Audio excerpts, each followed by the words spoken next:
In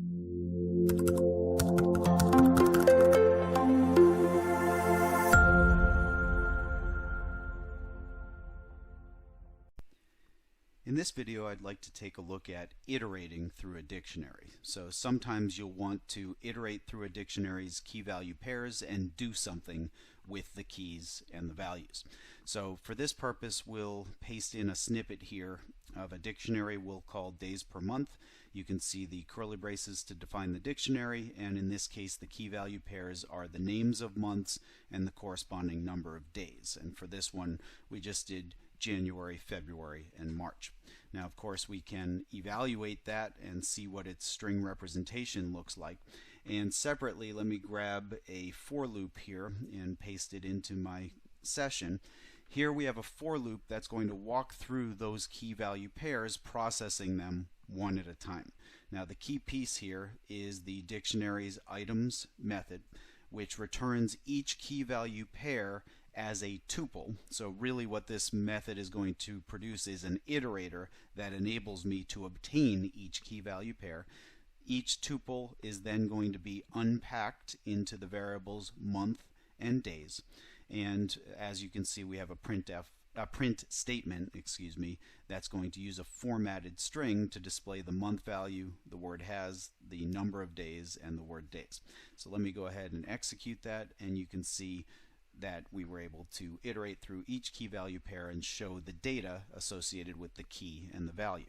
Now, the order in which these lines are going to be displayed is somewhat unknown. So this is going to be a little bit dependent on the version of Python you happen to be using.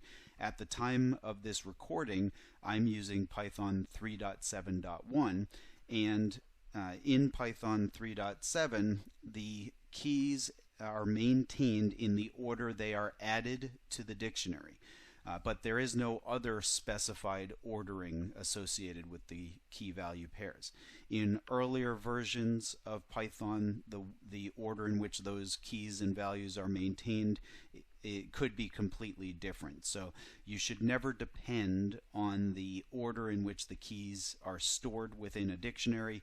You should always assume that a dictionary is an unordered collection of key value pairs and process it accordingly.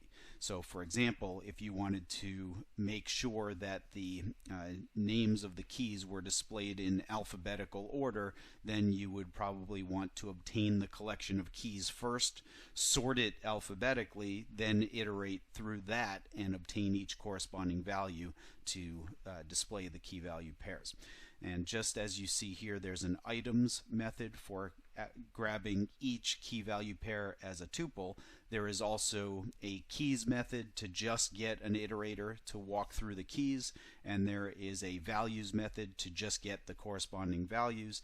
And each of these three methods will iterate through those things in the same order. So whatever items returns in terms of the key value pairs in order, if you use the keys method, you'll get the keys in the same order that we got them here, and if you use the values method, you'll get the values in the same order that we have them here as well.